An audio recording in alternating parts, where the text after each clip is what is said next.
시청자 여러분 안녕하십니까. 센 경제 현장의 임동석입니다. 2주 연속 상승하던 국내 증시가 오늘은 약세를 보이면서 간신히 1200선을 지켜내는 모습을 보였습니다. 코스피 지수는 장 초반에 1227선까지 치솟으며 1230선대를 돌파하는 것 아닌가 하는 그런 기대감을 사기도 했습니다만 개인 투자자들의 대규모 매도세로 변동성이 큰 모습을 보이면서 결국 약세로 마감을 했습니다.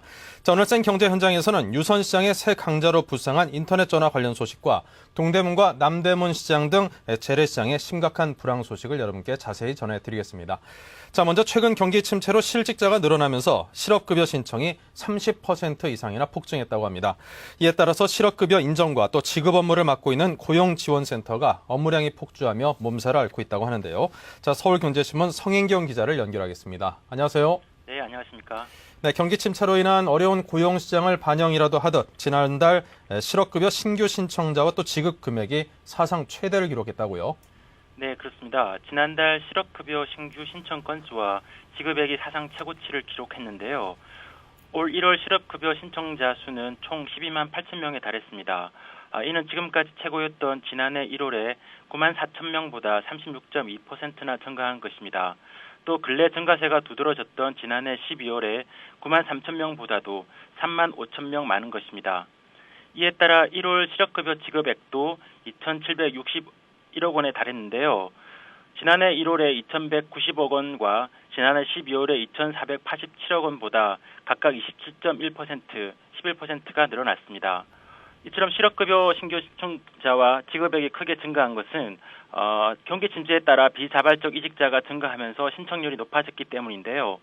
고용보험에 가입해서 실업급여를 받을 자격이 있는 비자발적 이직자는 지난해 11월 12만 8,885명에서 12월 16만 7,924명으로 늘었습니다. 이로 인해서 실업급여 신청률도 크게 높아졌는데요. 2007년 12월 54.2%에 불과했던 실업급여 신청률이 지난해 12월에는 84.4%로 크게 높아졌습니다. 기업들이 채용을 줄이고 있는 반면에 실업으로 새로운 일자리를 찾는 구직자들이 늘면서 고용 사정은 갈수록 악화되고 있습니다. 지난달 고용지원센터를 통해서 구인 신청한 사람은 6만 3,158명으로 지난해 12월에 6만 7,136명에 비해서 3,978명이 감소했습니다. 하지만 구직 신청은 29만 명이 신청을 해서 전월 대비해서 9.4%나 증가했습니다. 네. 자, 그리고 실업급여 신청과 또 지급 업무가 폭발적으로 늘어나면서 관련 업무를 처리하는 노동부 산하 고용지원센터가 바쁜 업무로 몸살을 앓고 있다고요? 네, 방금 말씀드린 대로 올 들어 실업급여 신청과 지급 건수가 전년 대비 30% 이상 폭증하면서 이러한 업무를 담당하는 노동부 산하 종합고용지원센터의 인력은 그대로인데요. 이에 따라서 민원인들의 불편이 가중되고 센터 직원들도 경무에 시달리고 있습니다. 서울 지역의 한 고용지원센터의 경우 지난달 11,742명이 실업급여를 신청했는데요. 이는 지난해 같은 기간에 비해서 26.7%나 늘어난 수치입니다. 지난해 하루 평균 140명이 된 신청자가 올 들어 285명으로 늘어났는데요. 직원 1명이 상대해야 하는 실직자가 지난해 하루 23명이었는데 올해는 48명으로 배 이상 많아졌습니다. 실업을 인정하는 업무와 지급하는 업무도 마찬가지인데요. 직원 1명이 처리하는 실업 인정 지급 건수가 지난해 하루 평균 56건에서 올해는 74건으로 증가했습니다. 하루 처리 건수가 50건이 넘으면 직원들이 굉장히 힘들다고 하는데요. 신청자들이 늘면서 실업급여를 신청하러 온 실직자들도 센터에서 기다리는 시간이 마냥 길어지면서 많은 불편을 느끼고 있습니다. 앞으로 당분간 이러한 상황이 계속될 텐데요. 시급한 대책 마련이 필요할 것으로 보입니다. 네.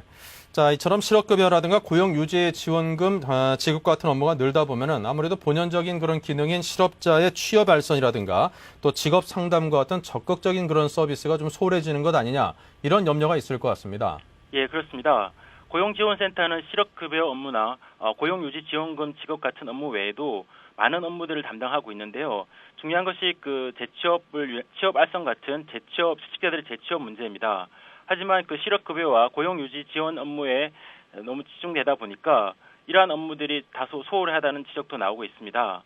또 실업급여를 지급하려면 자발적으로 이직을 했는지 아니면 비자발적으로 직장을 옮겼는지 여부를 파악을 해야 되는데요. 신청 건수가 폭발적으로 늘어나면서 이직 사유나 임금 등을 꼼꼼하게 파악하지 못해서 실업급여를 부정으로 당하는 경우가 늘어날 소지가 많습니다. 여기에다가 실업급여나 고용유지 업무 외에도 취업 발전이나 빈 일자리 발굴과 같은 맞춤형 고용 서비스를 통해서 실직자들이 다시 직장으로 돌아갈 수 있도록 지원을 해야 되는데요. 이러한 서비스가 상대적으로 소홀해질 수 있다는 지적도 나오고 있습니다. 네. 자, 현재 경제 위기가 단기간에 해결되긴 쉽지 않을 것이고 앞으로 이런 취업 여건은 갈수록 더 악화될 것으로 많이들 예상을 하는데요.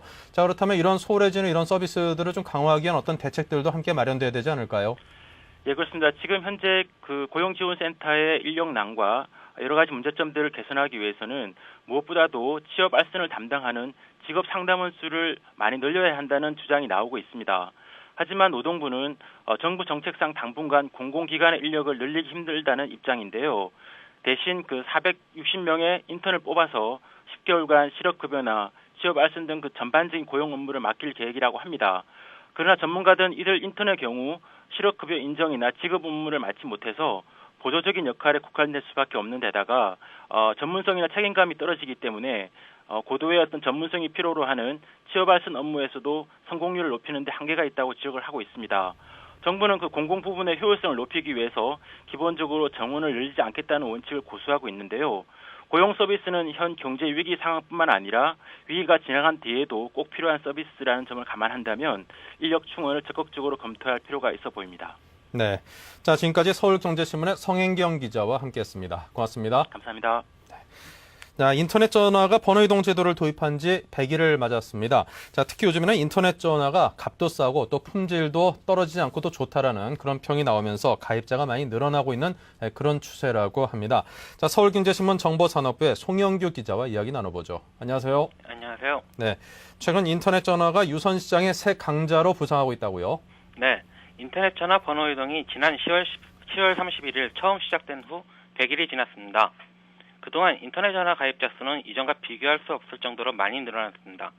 2007년만 하더라도 가정용 인터넷 전화 가입자 수는 약 30만 명 수준이었지만 지금은 250만 명을 훌쩍 넘긴 상태입니다. 일반 집전화 가입자 수가 지난해 말 기준으로 2,200만 명 수준이라는 점을 감안하면 10명에 1명 집전화 대신 인터넷 전화를 사용하고 있는 셈입니다. 특히 번호 이동 제도가 도입된 후 신규 가입자 수가 급속히 증가하고 있다는 게 업계의 설명입니다. 실제로 번호 이동 가입자 수는 11월 첫째 주만 하더라도 2만여 명 수준에 그쳤지만 지금은 매주 4만 명 이상씩 늘어나 인터넷 전화 상승세를 주도하고 있는 것으로 조사했습니다. 반면 일반 집전화는 고전을 면치 못하고 있습니다. 일반 집전화 가입자 수는 지난해 연초 2,310만 명에서 연말 2,213만 명으로 97만 명이나 감소했습니다. 특히 KT 집전화 가입자 수는 지난해 12월 말 기준으로 1,986만 명을 기록해 마지노선이라고 여겼던 2천만 명 선마저 무너졌습니다. 2007년 말 KT 집전화 가입자 수가 2,196만 명이었으니까 1년 만에 약 210만 명 이상 이탈한 것입니다. 이러한 것들을 종합해 볼 때 유선 시장의 주도권은 이제 일반 집전화에서 인터넷 전화로 완전히 넘어갔다고 해도 과언이 아니라는 게 전문가들의 진단입니다. 네. 자, 그런데 일부에서는 인터넷 전화의 어떤 가입자가 늘고는 있지만 국내 최대 통신업체인 KT가 집전화에 주력하게 된다면 별다른 또 영향은 없을 것이라는 그런 지적도 내놓고 있습니다. 이에 대한 KT의 입장은 어떻습니까? 예, 사실 지난해까지만 해도 KT 입장은 인터넷 전화가 회사의 최대 수익원인 집전화의 기반을 갉아먹는다며 인터넷 시장에 본격적으로 뛰어드는 것을 자제하는 것이었습니다. 하지만 지난 1월 이석채 사장이 취임한 후 분위기가 많이 바뀌었습니다. 이 사장이 인터넷 전화에 대해 보다 적극적인 자세를 요구했기 때문인 것으로 분석되는데요. 어차피 인터넷 전화가 대세라면 KT 가입자들을 다른 회사에 뺏기는 것보다 자신들이 인터넷 전화로 끌어들이는 게 더 중요하다고 판단했기 때문으로 풀이됩니다. 실제로 KT는 지난 3일 자신의 인터넷 전화와 집전화를 이용하는 가입자가 인터넷 전화에 가입할 경우 설치비 없이 10만 원 상당의 단말기를 무료로 주고 기본 요금도 면제해주는 행사를 진행 중입니다. KT는 이렇게 해서 인터넷 전화 사업에서 올해 200만 명 가까운 가입자 수를 확보한다는 전략입니다. 업계에서는 KT 이러한 행보에 대해 상당히 기대를 거는 눈치인데요. 집전화 시장의 90%를 점유하고 있는 KT가 가세함으로써 시장이 훨씬 커질 수 있다는 기대 때문입니다. 그래서 그런지 인터넷 전화 업체들은 올해 목표를 매우 공격적으로 잡고 있습니다. LG데이콤의 경우 올해 가입자 목표를 지난해보다 105만 명 정도 증가한 225만 명으로 잡았고 케이블 TV 업체인 KCT도 올해 지난해보다 5배가량 늘어난 150만 명의 가입자를 모으겠다고 호언하고 있습니다. KT 가세가 오히려 경쟁업체들에게 호재로 작용하고 있는 셈이라 할 수 있겠습니다. 네. 자, 인터넷 전화가 물론 잘 되고는 있는데 그럼에도 불구하고 일부 잡음이 있는 것은 사실인 것 같습니다. 번호 이동 신청을 해도 또 제대로 받아들여주지 않는 그런 경우도 있다고 하던데요. 예, 집 전화를 쓰던 사람들이 인터넷 전화를 쓰기 위해서는 약 3일에서 5일 정도 몇 단계 절차를 거쳐야 합니다. 우선 인터넷 전화 번호 이동 신청을 하면 해당 업체가 통신사업자연합회에 재신청을 하고 이후 통신사업자연합회와 KT 본인 확인 등을 거쳐서 개통이 이루어지게 됩니다. 문제는 이 과정에서 본인 확인이 쉽지 않다는 점입니다. 번호 이동은 반드시 본인만 가능하기 때문에 명의자 아닌 배우자 등이 신청을 했을 때는 받아들여지지 않습니다. 이렇게 거절이 되면 처음부터 다시 신청을 해야 되게 됩니다. 본인이 신청을 하게 되더라도 확인 전화를 제때 받지 않으면 또 거절이 됩니다. 이 밖에 집 전화에서 이용하던 발신자 표시 번호나 착신 전환 등 서비스도 다시 신청을 해야 됩니다. 번호 이동 과정에서 KT 가입자 이탈 방지를 위한 영 마케팅이 이루어질 수 있다는 점도 가만히 두어야 할 것입니다. 시간도 최대 5일이나 걸리다 보니 번호 이동 절차가 까다롭다는 불만이 나올 수밖에 없습니다. 따라서 전문가들은 본인이 신청을 하면 그 자리에서 본인 확인 과정만 거친 후 즉각 번호 이동이 가능하도록 하거나 인터넷 전화 업체에서 직접 가입자 본인 확인을 할 수 있게 하는 등 제도 개선이 절실하다고 지적하고 있습니다. 네. 자, 지금까지 서울경제신문 송영규 기자로부터 자세한 설명 전해들었습니다. 고맙습니다. 감사합니다. 자, 경기 불황이 지속되면서 예전 같으면 이제 손님들로 북적북적댔을 그 명동이라든가 동대문, 남대문 같은 그 전통적인 아주 그냥 강자인 그런 시장들이 있죠. 근데 이곳에 최근에 많은 폐업점 투어들로 시장 분위기가 상당히 좀 전 같지 않고 썰렁하고 또 도를 지나친 경우에는 삭막하기조차도 하다고 합니다. 자, 하루 매상이 지난해보다 적게는 20-30%에서 많게는 절반 이하로 떨어진 곳들도 적지 않다고 하는데요. 자, 이 자영업자들이 삶의 터전을 잃고 있다는 그런 염려도 사고 있습니다. 서울경제신문 이재용 기자를 스튜디오로 모셔서 자세한 시장의 분위기를 들어보겠습니다. 안녕하십니까? 네, 안녕하세요. 네. 자, 요즘 명동과 남대문 또 동대문 패션타운 등 재래시장의 불황이 심각하다고도 하던데요. 자, 어느 정도로 심각합니까? 네, 요즘 동대문과 남대문 시장, 명동 등에 나가보면 손님과 상인 간에 가격을 흥정하는 모습을 거의 찾아볼 수 없습니다. 실제로 지난 주말 남대문에서 겨울 재고 의류를 3,000원에 판매하는 한 리어카 앞에서는 손님과 주인 간에 한바탕 말싸움이 벌어진 모습을 볼 수 있었는데요. 옷을 3벌 살 테니 1,000원만 깎아달라는 손님의 말에 주인은 차라리 그냥 가라며 매몰차게 손님에게서 옷을 뺏었습니다. 이 상인은 3,000원짜리 옷을 팔아봤자 200-300원밖에 남지 않는데 어떻게 더 깎아주냐고 하소연했습니다. 이처럼 대다수의 상인들이 원가 이하로 물건을 파는 폭탄 세일이나 눈물겨운 1,000원, 2,000원 땡처리 세일에 나서고 있어 물건값을 깎아주고 싶어도 깎아줄 여지가 없는 상황입니다. 게다가 경기 불황까지 깊어지면서 손님들 역시 가격이 조금만 비싸다 싶으면 아예 흥정할 생각도 하지 않고 바로 발길을 돌린다는 게 이곳 상인들의 설명입니다.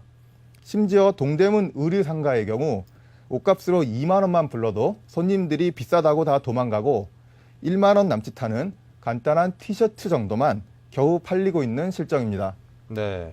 자, 영세 상인들의 매상도 전 같지는 않을 것 같은데요. 올해 들어서 매상이 지난해하고 비교해서 어떻다고 하던가요? 예. 하루 매상이 지난해보다 적게는 20에서 30%, 많게는 절반 이상 줄었다는 게 상인들의 한결같은 목소리입니다. 실제로 지난 주말 찾은 남대문 수입 상가는 예전 같으면 손님들로 북적댔을 텐데 구경하는 사람보다 가게의 주인들이 더 많을 정도였습니다. 이곳에서 수입 상점을 운영하는 한 상인은 최근에 사업 품목을 향수에서 1,000원, 2,000원짜리 자파로 바꿨는데도 손님들이 사지를 않는다며 수입 상가는 불황의 환율 폭탄까지 맞아 남대문 시장 중에서도 가장 힘들다고 말했습니다. 동대문 패션몰에서도 지난해에는 손님이 10명 정도 오면 8명 정도는 옷을 사갔는데 올해는 10명이 오면 1명 정도만 옷을 사간다고 합니다. 주변에서 다들 어렵다고 하니까 소비자들이 지갑을 더 닫고 있는 것인데요. 이처럼 지난해 하반기 이후 매출이 급감하면서 영세 상인들은 그동안 간간히 버텨왔지만 올해도 좀처럼 나아질 기미가 보이지 않아 점점 한계 상황으로 내몰리고 있습니다. 동대문에서 의류 매장을 운영하는 한 상인은 올 들어 소득이 지난해보다 70에서 80% 정도 줄었는데 이런 상황이 5, 6개월 이상 지속되면 버텨야 할 대안이 없다고 하소연했습니다. 네. 사실 뭐 10명 중에 1명 산다고 하는데 손님이라고 뭐 사고 싶지 않아서 안 사겠습니까? 주머니 사정이 그만큼 좀 각박해진 때문이겠죠. 자, 이렇게 매출 부진이 장기화하면서 장사를 접는 상인들이 늘면서 이 시장에 빈 가게들이 늘어나고 있다고 하는데 빈 가게들 많은 점포에 상가에 들어가고 싶은 손님들이 별로 없을 것 같습니다. 계속 악순환이 계속되지 않을까 염려가 되는데요. 네, 특히 매출 부진에 상가 과잉 공급까지 겹친 동대문 상권에는 현재 빈 가게들이 즐비합니다. 동대문을 찾는 손님은 지난해보다 많게는 절반가량 줄었지만 상가 분양은 오히려 늘어나면서 빈 가게만 빠르게 늘고 있는 모습입니다. 네. 실제로 동대문 한 쇼핑몰의 3층에서 6층은 절반 이상이 빈 가게였고 바로 옆 쇼핑몰의 지하 1, 2층 매장도 빈 가게들이 질지어 있어 을씨년스러운 분위기를 자아냈습니다. 남대문과 명동도 사정은 마찬가지인데요. 남대문 수입상가에서 건강기능식품을 파는 한 상인은 몇 년 전만 해도 남대문 수입상가에서 점포를 임대하기가 힘들었는데 지금은 6개월에 한 번꼴로 주인이 바뀌고 있다고 전했습니다. 명동 거리에도 50에서 80% 폭탄 세일이라는 문구가 곳곳에 나붙은 가운데 수개월째 주인 없이 방치된 매장들이 자주 눈에 띄었습니다. 네. 근데 제가 한 2주 새 명동을 한 두어 번 나간 적이 있었거든요. 근데 요즘 워낙 엔화가 이제 강세를 보여서인지, 우리 또 원화 가치가 좀 많이 떨어져서인지 명동 거리에 일본인들 비롯한 외국인 관광객들이 정말 많더라고요. 일본인 관광객 특수는 좀 있습니까? 네, 엔화 강세에 따른 일본인 관광객 특수도 일부의 얘기일 뿐입니다. 지난 주말 명동의 중저가 화장품 매장은 일본인 쇼핑객들로 문정성시를 이뤘지만 같은 시간 인근 국내 패션 브랜드 매장이나 제화 매장은 직원들만 쓸쓸히 텅 빈 매장을 지키고 있었습니다. 앵고 특수가 명동 상권 모두에게 해당되는 얘기는 아니라는 건데요. 네. 특히 화장품 매장이나 관광 책자에 소개된 유명 음식점들은 외국인 관광객들로 북적대지만 그 외 나머지 상점들의 표정은 그리 밝지 못합니다. 게다가 요새는 일본인들도 싸다고 무조건 사는 것이 아니라 당초 계획한 것만 구매하는 알뜰 소비 경향이 커지면서 예전과 같은 앵고 특수를 기대하기 힘들다는 게 명동 상인들의 얘기입니다. 네. 자, 이래저래 뭐 참 많이 힘든 것 같습니다. 경기 불황이 지금 워낙 심화되고 있고 또 갈수록 또 상당 기간 지속될 것이니만큼 사려고 하는 소비자나 또 팔려고 하는 공급자나 상당히 힘든 시기가 계속되고 있는데요. 그럼에도 불구하고 잘들 좀 이겨냈으면 좋겠습니다. 자, 지금까지 서울경제신문 이재용 기자 모시고 상세한 설명 들어봤습니다. 정말 고맙습니다. 네, 고맙습니다. 네, 이어서 오늘의 경제 지표를 살펴보겠습니다.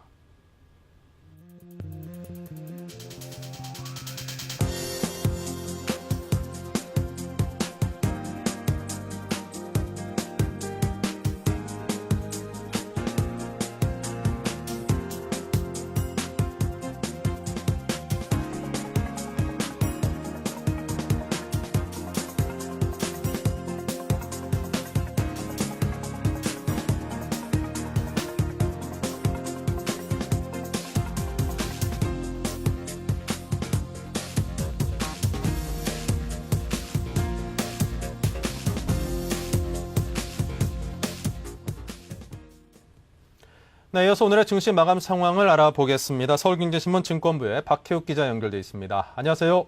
네, 안녕하세요. 네, 오늘 마감 시황부터 정리해 볼까요? 네, 코스피 지수가 하루 만에 약세로 전환했습니다.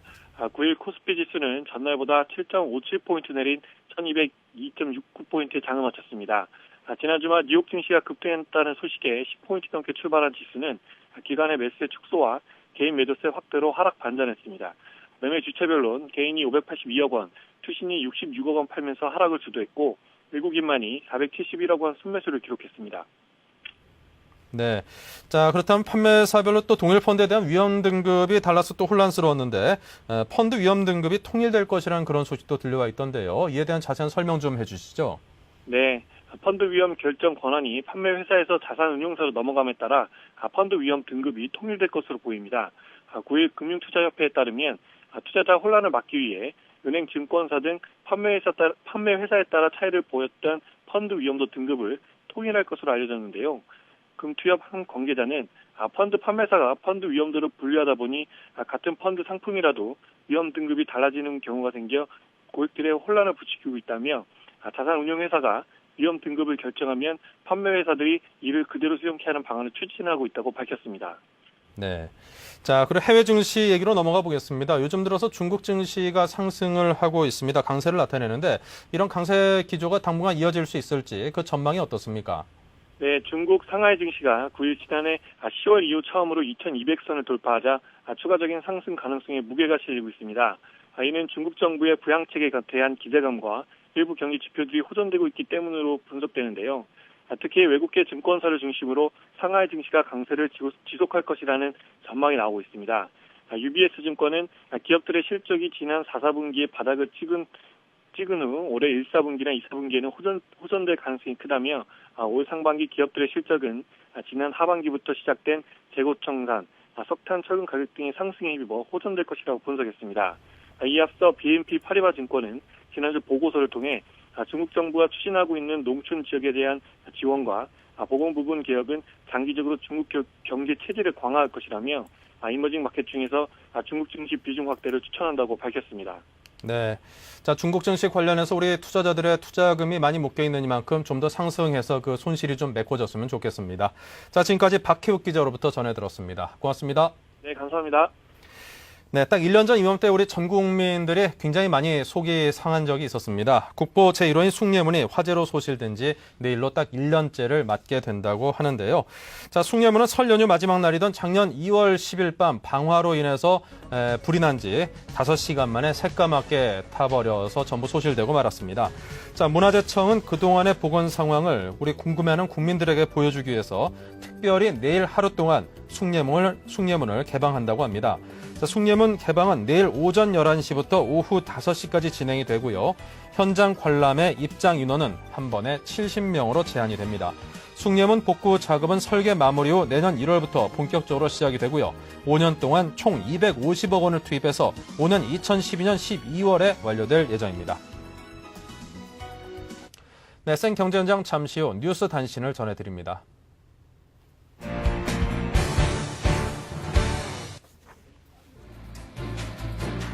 국제신용평가사인 무디스가 산업은행, 수출입은행 등 국내 8개 은행의 신용등급을 국가신용등급과 같은 A2로 일제히 낮췄습니다. 등급 전망은 산업은행만 부정적으로 평가했습니다.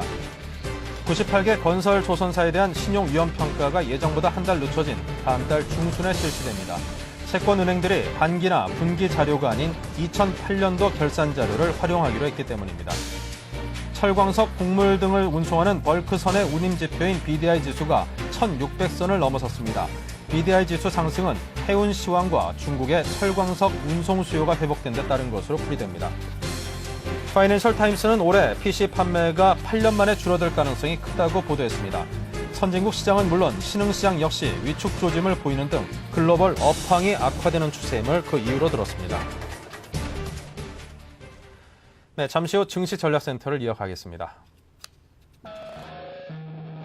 대한민국 경제부 증권부 기자들이 아침마다 서울경제TV를 보고 있습니다. 매일 20분 투자로 미 증시 흐름을 한눈에 블룸버그 파이널 워드 30분 시청으로 아시아 경제까지 한꺼번에 블룸버그 아시아 비즈니스 투나잇 한글 자막과 함께 방송되는 블룸버그의 또 다른 프로그램들 주말 인터뷰 프로그램 나이트 토크 성공한 모험 기업인을 다룬 블룸버그 벤처 음악과 영화, 순수 미술에서 세계 최고급 레스토랑까지 고품격 문화예술을 소개하는 매거진 프로그램 블룸버그 뮤직 세계 정재계 거물들의 향배를 통해 글로벌 마켓을 예측하는 블룸버그 폴리티컬 캐피털 블룸버그의 간판 스타 버나드 로가 각국 기업과 정부, 각계각층 인물 인터뷰를 통해 경제를 진단하는 블룸버그 보이스. 국내 최초 3시간 내 번역 자막 처리. 블룸버그 TV 국내 독점 채널 서울경제TV에서 이 모든 것을 경험하십시오. Bloomberg Company.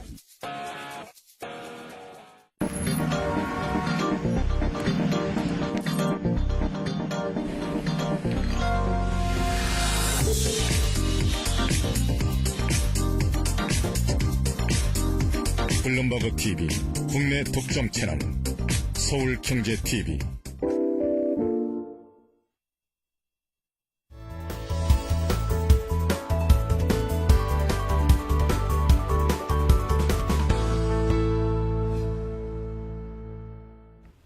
네, 증시전략센터 순서를 시작하겠습니다. 오늘은 메리츠증권 박진 지점장님을 모셨습니다. 안녕하십니까? 안녕하십니까? 네. 자, 지난주 금요일에 코스피 지수가 1200선을 회복을 하면서 우리 투자자들 아주 그냥 마음을 훈훈하게 만들어 줬었습니다. 자, 오늘 비록 약세를 보이긴 했었습니다만 그럼에도 불구하고 1200선은 그래도 사수를 했습니다. 자, 오늘 장 정리부터 해주시죠. 네. 지난 주말 뉴욕 증시는 1월 실업률이 작년 12월보다도 0.4% 오른 7.6%를 기록하며 92년 9월 이후 가장 높은 수치를 나타냈지만 오히려 이러한 실업 대란이 상원의 경기 부양 법안 조속 통과를 가져올 것이란 기대감으로 상승세를 나타냈습니다. 주요 외신들은 금주에 가이트너 재무장관이 부실채권 구제 프로그램 개선안을 발표하면서 금융기관에 대한 공적자금 추가 투입과 배드뱅크 설립을 통한 부실채권 인수 방안을 함께 발표할 것이라 전했고, 악화된 경기 침체가 당분간 수치상 지표를 안 좋게 만들겠지만 바닥이 가까워졌기 때문에 투자 심리가 살아날 것이란 제프리 쿤스의 낙관론도 상승에 일조했습니다. 다우지수는 2.7%, 나스닥은 2.9% 올랐고 주간으로도 각각 3.5%, 7.8% 상승하였습니다. 업종별 동향을 보면 금융주들의 상승이 돋보였는데 국유화 가능성을 일축하는 루이스 CEO의 발언으로 뱅크 오브 아메리카가 26% 급등했고 시티와 JP모건 체이스도 각각 10%, 12% 상승하며 금융주 상승을 주도했습니다. 필라델피아 반도체 지수도 연속 상승하며 인텔, TSMC 등 나스닥 종목 상승을 견인했고 국제유가는 고용지표 악화 여파로 전일 대비 1달러 하락한 배럴당 40.17달러로 마감했습니다. 한편 국내 증시는 미국발 훈풍과 최근의 외인 매수세 등 수급 개선 기대감으로 시초가 강세 출발했으나 코스피 지수가 차트상 120일 이동평균선의 저항 속에 개인 및 기관 차익 매물이 출회되었고 여기에다가 신용평가 기관인 무디스의 국내 은행 신용등급 하향 소식까지 겹쳐 결국 코스피는 전일보다 0.64% 하락했고 코스닥도 기관 외인 매도로 0.52% 하락 마감했습니다. 업종별로도 그동안 지수 상승을 견인했던 IT, 자동차주들이 조정을 보인 반면 상대적으로 상승폭이 적었던 건설, 보험 등이 큰 폭의 반등세를 이뤄 대조를 이루었습니다. 무디스의 신용평가 하향 소식에도 은행주들이 선방한 것이 특징이었고 우선주들도 강세를 보였습니다. 외국인의 매수세는 9일째 이어졌고 원달러 환율은 2원 80전 하락하였습니다. 네. 자, 오늘도 외국인들의 순매수세는 이어졌습니다. 9거래일 연속 순매수세를 지속을 했는데요. 2006년 1월 이후 3년 만에 처음으로 9거래일 연속 순매수세를 보였고요. 그 금액은 한 1조 6천원대가 조금 넘는 그런 순매수 규모를 보였습니다. 자, 외국인들이 선호한 그 업종을 살펴보니까 전기전자, 운수, 장비, 그리고 철강 업종에 특히나 이제 선호 현상이 높았다고 합니다. 투자에 참고하시기 바라고요. 자, 오늘의 증시를 분석해 봤습니다. 이어서 투자 전략에 관한 이야기로 옮겨보죠. 예. 네, 오늘은 그 대우조선해양하고 네. CJ 홈쇼핑에 대해서 추천을 해볼까 합니다. 네. 대우조선해양이 최근에 좀 굉장히 좀 많이 가파르게 상승한 면이 있긴 있는데 일시적 조정을 보인다면은 추가 조정 시 매수 기회로 삼아야 될 것 같습니다. 일단 대우조선해양의 포인트는 실적입니다. 기대했던 실적보다 높은 영업이익을 시현했다는 것이 가장 큰 포인트인데요. 실제로 4분기 매출은 전분기 대비 38% 증가한 3조 6,677억으로 대형 조선업체들 중에서 가장 높은 매출 성장을 보였고 영업이익은 무려 430% 증가한 6,574억, 영업이익률은 전분기 4%에서 15%로 4배 가까이 늘어났습니다. 퇴직급여 소송 승소에 따른 790억 환입을 제외하더라도 영업이익은 4,880억, 영업이익률은 13%로서 이는 원달러 환율 급변동에 따른 해양 부분 공정 진행률 정상화, 매출 극대화에 따른 고정비 부담 감소, 동국제강 호판 가격 하락에 따른 공사 손실 충당금 환입 등의 영향이라 볼 수 있겠습니다. 실제로 공사 손실 충당금 환입이 미미한 점을 고려한다 그러면 실제로 영업이익이 호전된 결과가 가장 큰 주요 요인이라 볼 수 있고요. 둘째, 올해 외형 성장이 부각되고 환율 안정 시에는 투자 매력은 더욱더 증가할 것이라는 점인데요. 경쟁사보다 시설 투자 시점이 지연되면서 본격적인 매출 성장은 작년부터 이루어졌고 올해는 경쟁사보다 높은 매출 성장을 기록하고 원달러가 1,200원 선에서 안정된다는 경우에는 전년보다 25% 증가한 13조 8천억의 매출액과 7,900억의 영업이익이 기대되며 대규모 파생상품 관련 손실도 축소가 예상되어서 이익 확대가 예상됩니다. 셋째로 실적 대비 주가 지금 저평가된 상태인데요. 2009년 예상 EPS가 3,758원, BPS가 13,861원이로서 현재 주가는 퍼가 6.5배, PBR이 1.7배 수준으로 업계 평균 PER 8배 수준을 적용할 경우 목표가는 3만 원을 제시하고요. 손절가는 20일 이동평균선 근처인 2만 원대를 제시하겠습니다. 네, 자 이렇게 해서 대우조선 해양에 관한 추천 말씀과 기업에 대한 상세한 설명을 청해서 들어봤습니다. 자, 계속해서 또 한 기업인 CJ 홈쇼핑은 어떻습니까? 예, CJ 홈쇼핑도 일단 실적이라고 말씀드리겠는데요. 첫째, 작년 4분기를 바닥으로 실적 안정성이 확보된다는 것인데요. 작년에 소비 경기 침체와 재작년 4분기 실적이 최대치를 달성할 것에 대한 어떤 그 베이스 이펙트, 그 지분법 투자 평가 손실 등으로 저조한 실적을 시현했는데요.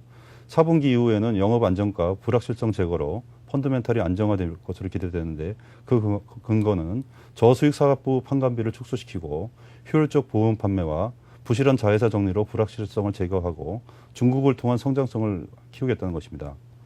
둘째, 점진적인 투자 회수기 진입이라는 포인트인데요. 과거에 무리한 투자로 작년까지 3년간 계속 그 지분별 평가 손실이 났었었는데 올해는 적자 사업 부분인 그 BSI를 영업 양도를 하고요. CJ 헬로비전을 영업 흑자 기조가 유지될 것이고 중국 사업도 이익 기여가 확대될 것으로 보여 2009년에는 60억, 2010년에는 110억 정도의 그 지분별 평가 이익이 나타날 것으로 전망합니다.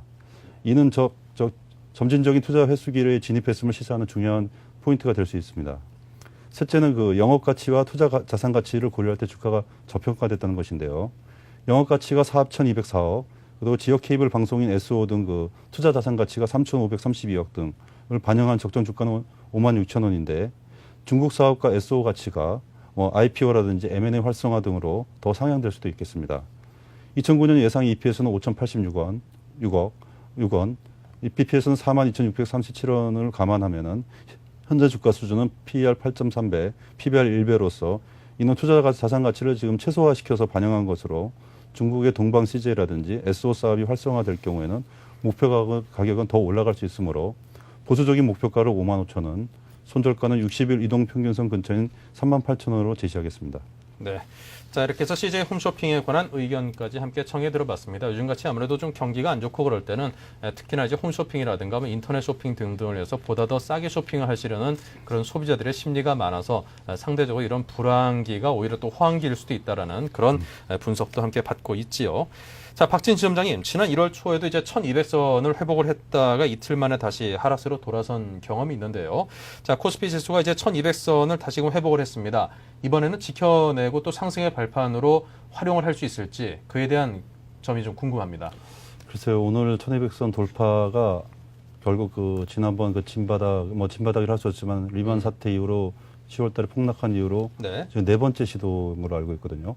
그런데 공교롭게도 그때마다 1200선을 돌파했을 때마다 기관이 매도하면서 그런 어떤 부분이 좀 적지 않은 부담이 되는데 너무 어렵게 생각할 것 같지는 않습니다. 왜냐하면은 그 당초에 그 서브프라임이라는 그 핵폭탄 투여에서 출발한 그 전 세계적인 도미노 주가 하락 현상이 이제는 그 진원지인 미국에서 사태 수습을 하고 있기 때문에 제자리로 되돌리는 과정이 지금 전개될 것이라 생각됩니다.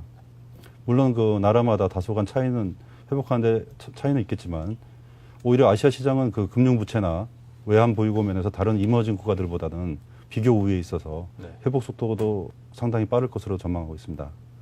오늘 밤 미 상원의 그 경기 부양 법안 통과 여부에 당장 지금 주목해야겠지만은 추세는 이미 작년 9월 리만 사태 이후 회복 국면에 접어들었다고 볼 수 있고요. 단지 그 후유증 때문에 이 증시 상승의 발목을 잡고 있는 것이라고 본다면은 전 세계적으로 풀린 그 금리 인하 등으로 지금 풀린 그 현재 그 엄청난 유동성이 당장 경기 회복은 어렵더라도 최악은 지났다는 투자자들의 그 투자 심리하고 어우러져서 국내 증시도 미국뿐 아니라 국내 증시도 상승할 것으로 전망하고 있습니다. 네. 금주에 열리는 그 금통위에서 금리 인하 수위를 놓고 판단을 하겠지만 0.25bp를 인하하든 0.5bp를 인하하든 간에 체감적으로 국민이 느끼는 어려움은 작년 그 10월 대란 이후 이미 어느 정도 그 만성 그 면역 단계에 와 있다고 해도 과언이 아닐 것입니다. 그래서 따라서 그 국내 증시는 하락의 단초를 제공했던 그 외인들이 다시 주식을 지금 매수하고 있고 투자 심리도 그 최악의 상황은 지나갔다는 그런 어떤 공감대가 형성된다면은 일시적인 그 눌림목 조정은 있겠지만은 단기적으로 그 코스피 기준으로 최소한 뭐 1300선까지는 상승은 전개되지 않겠냐 보고요. 중국 시장이 또 재차 지금 선전하고 있기 때문에 그 반도체, 자동차 등 그동안 그 치킨 게임에서 어느 정도 승전보로 올린 그 부분들도 감안한다 그러면은 작년에 그 상승했던 철강, 조선, 해운 등 그 중국 수혜주들뿐만 아니라 네. IT, 자동차 그리고 금융주 등 작년에 못 올랐던 그런 업종들도 소외된 업종들도 그리고 또 신정부 수혜주로 할 수 있는 뭐 그 건설이라든지 친환경, 뭐 녹색 성장 뭐 이런 테마들도 상승세가 돌아가면서 지속될 것으로 보고 있기 때문에 그런 종목들의 매매를 한다 그러면은 뭐 크게 물리진 않을 것 같고요. 단지 그 퇴출 기준이 이제 엄격화될 것이기 때문에 한계 기업군이라든지 그 부실 징후가 있는 기업들은 손대지 않는 것이 좀 좋아 보이겠습니다.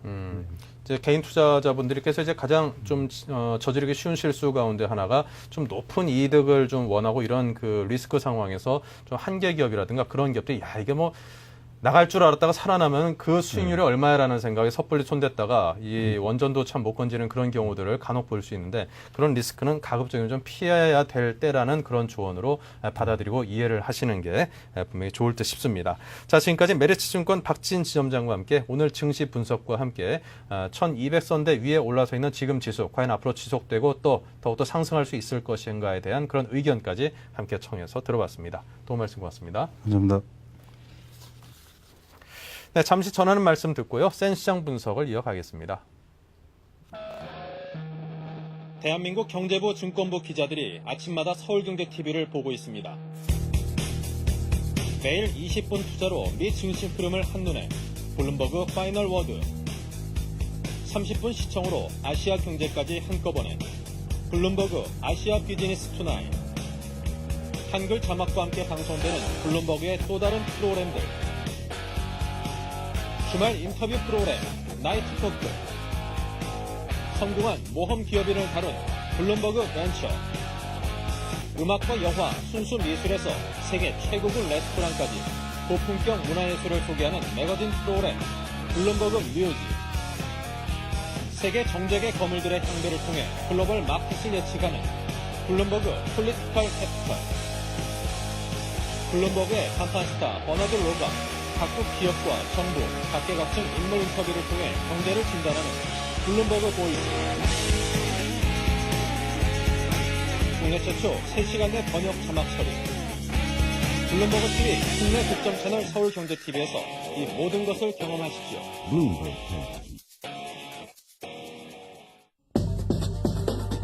한글로 보는 블룸버그 TV의 실시간 글로벌 경제 정보. 한국 방송사상 외국 경제정보 TV 프로그램을 국내 최초 3시간 내 번역, 자막 처리, 정보 시차를 거의 극복해낸 블룸버그 TV 국내 독점 채널 서울경제TV. 한글 자막과 함께 방송되는 블룸버그 프로그램들을 서울경제TV에서 만나보세요.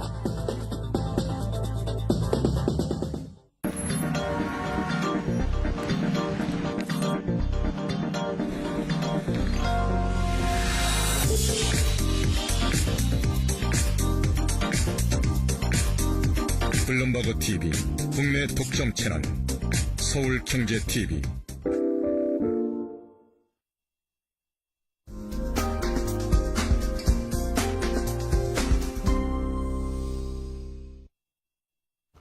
네, 전문가와 함께 시장 상황을 보다 전문적으로 분석해 보도록 하겠습니다. 센 시장 분석 시간입니다. 자, 오늘은 삼성선물의 정미영 팀장님과 함께하겠습니다. 안녕하십니까? 안녕하십니까? 네. 자, 올 들어 환율의 안정 추세가 조금씩 그래도 좀 나타나고 있는 것 같습니다. 참 다행스러운 일인데요. 자, 최근 외환시장의 동향은 어떤지 또 지금 이렇게 환율이 좀 안정되고 있다라고 우리가 느낄 수 있는 그 변수는 그 이유는 무엇인지 궁금한데요. 네, 일단 연초 이후 환율은 1280원에서 1400원, 주로 1300원대에서 거래가 되고 있다고 해도 과언이 아닐 것 같습니다. 특히 지난 1월 중순 이후부터는 환율이 1350원에서 1400원이라는 50원의 좁은 범위 내에서 소폭 등락을 하고 있습니다. 여전히 수준 자체는 높습니다만 거래 범위가 좁아진다는 것 자체는 시장 참여자들이 상당히 좀 긍정적이라고 생각이 되는데 우선 이러한 안정의 가장 큰 원인은 최근 증시의 안정과 외국인의 우리나라 주식 순매수 흐름 등을 원인으로 들 수가 있겠습니다. 기본적으로 외화 유동성 문제가 지난해에 비해서 크게 개선이 되었기 때문에 이러한 증시 쪽에서 안전판을 마련해 준 부분이 환율 1,400원의 저항을 계속해서 견고히 하고 있는 그런 모습이라고 할 수가 있겠습니다. 다만 그 외국인이 올 들어서 1.8조 원에 달하는 주식을 순매수했음에도 불구하고 환율이 여전히 1,300원대 후반에 머무르고 있다라는 것은 기본적으로 지난달 1월 수출 실적에서도 발표가 됐습니다마는 외환 시장에서 경상 부분, 즉 물건을 팔아서 발생하는 외환 수급에서는 여전히 달러 수요가 소폭 우위를 보이고 있다고 볼 수가 있겠습니다. 네. 자, 워낙 환율이 비교적 안정적이었던 반면에요. 또 유로화는 연말 연초에 아주 그 변동폭이 무척이나 큰 급변동세를 보였다고 합니다. 자, 유로화의 움직임도 설명을 좀 해주시죠.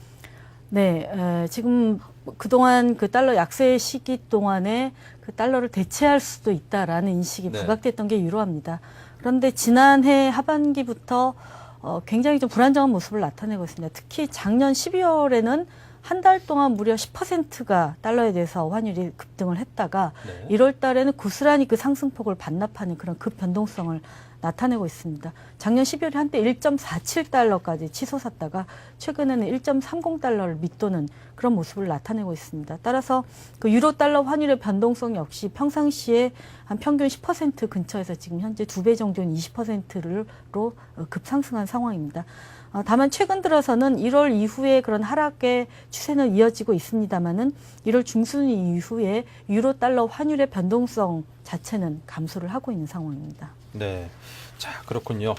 자, 그렇다면 이제 유로화가 이렇게 변동폭이 컸던 그 원인은 뭐 조금 전에 이제 뭐 미국 달러화를 뭐 수요를 대체할 수 있는 그런 그 대체제로서의 역할도 있을 거고요. 그 밖에 또 그 변동성이 컸던 원인이 있다면 어떤 것들을 추가로 들 수 있을까요?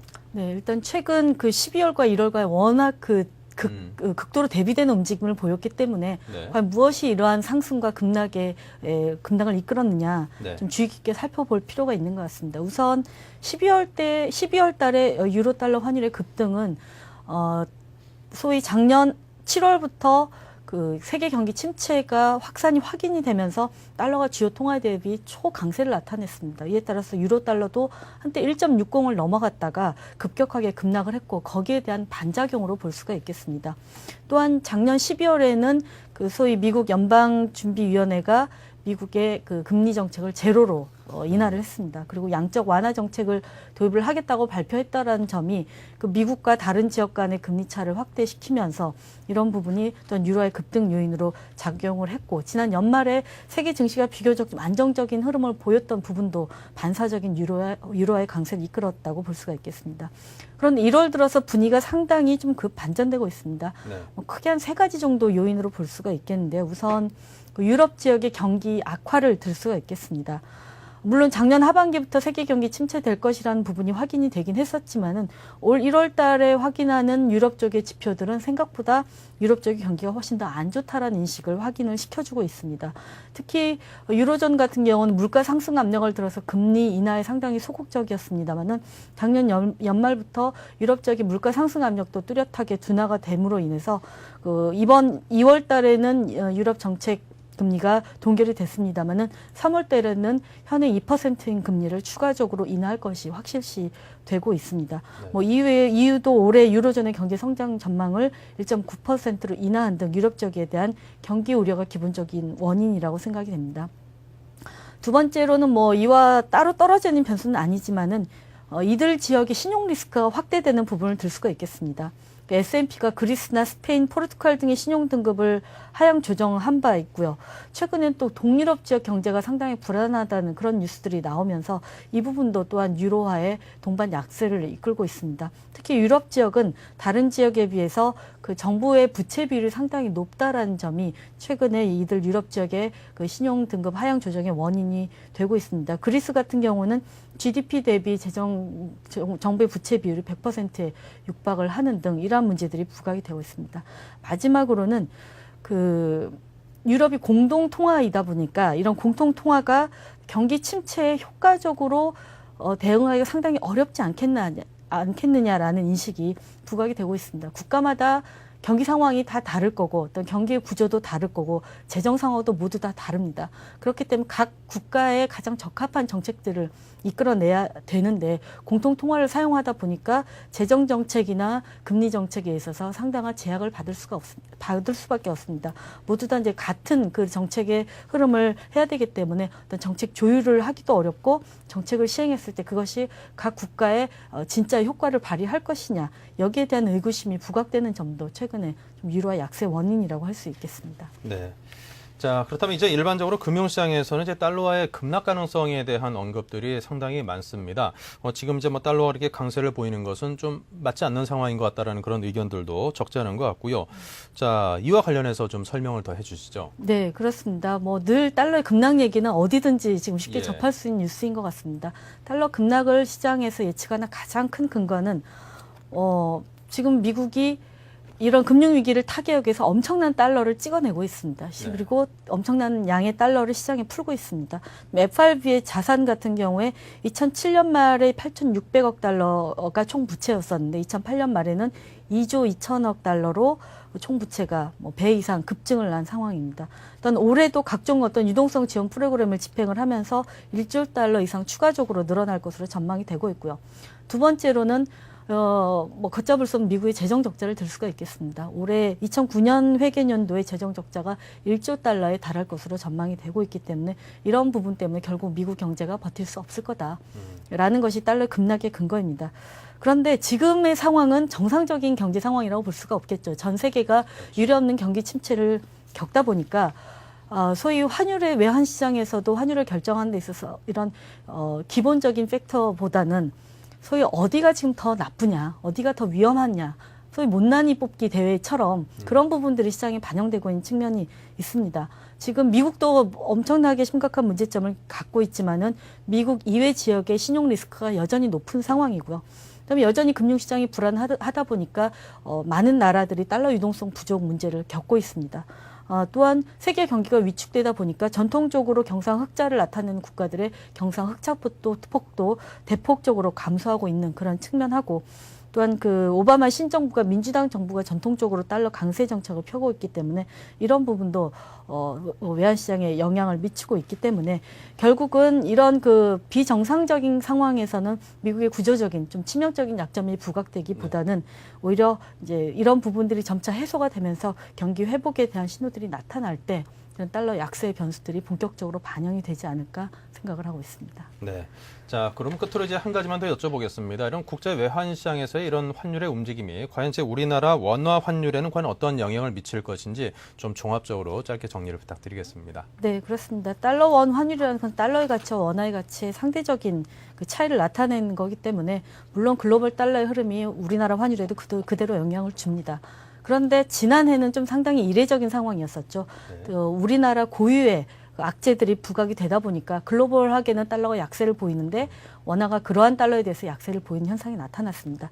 하지만 올해는 그러한 원화 고유의 어떤 문제들이 불거질 가능성은 상당히 낮다라고 생각이 됩니다. 올해는 어디까지나 글로벌 경기 흐름이 우리 경기와 아주 밀접하게 맞닿아 있는 그런 상황이기 때문에 올해는 이런 글로벌 그 경기 흐름을 반영하는 전 세계 달러 동향과 달러 원의 향방은 좀 상당히 비슷하게 유지될 가능성이 높다고 보고 있습니다. 네. 자, 지금까지 삼성선물의 정미영 팀장과 함께 요즘 그래도 조금씩 안정 추세로 접어들고 있는 환율 또 외환시장에 관한 움직임과 또 그에 대한 전망을 함께 정리해서 들어봤습니다. 자, 오늘 도움 말씀 정말 고맙습니다. 네, 국내 증시가 이제 오늘 1230선을 좀 돌파해서 위로 좀 더 솟구쳐 올라가는 거 아니냐라는 그런 기대감을 오늘 우리 투자자분들이 많이 하셨습니다. 그럼에도 불구하고 1230선 조금 못 미치는 선을 찍고는 다시 조금 내려오는 그런 조정 장세를 보였습니다. 조금 서운한 일이죠. 하지만 1200선을 지켜냈다라는데 위안을 삼음에도 충분한 그런 위안 가는 그런 하루라고도 또 정리해 볼 수 있을 것 같습니다. 자, 지금 상승폭이 상당히 큽니다만 아직 우리 증시가 좀 더 상승할 여력이 있다라는 그런 주장도 힘을 얻고 있습니다. 최근 들어서 중국 증시가 급등하고 있고요. 그리고 미국의 2차 금융구제책 발표를 앞두고 대외 변수들이 시장에 상당히 우호적으로 작용을 할 것이다라는 그런 분석을 논거로 들고 있습니다. 또한 아울러 금통위가 이번 주 추가 금리 인하에 나설 가능성이 큰 점도 우리 주식시장에는 상당히 긍정적일 것이라는 그런 분석도 있고요. 자, 이런 분석들이 우리 주식시장의 호재로 둘러싸고 있는 점들이 적지 않게 있느니만큼 우리 주식시장 좀 더 강한 모습을 기대를 해보겠습니다. 자, 저는 여기서 인사드리겠습니다. 고맙습니다.